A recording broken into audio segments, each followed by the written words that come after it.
Hello,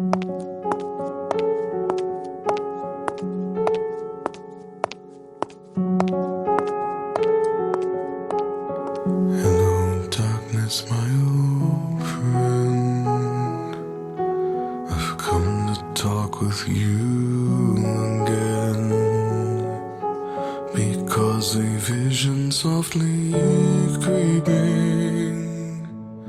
left its seeds while I was sleeping,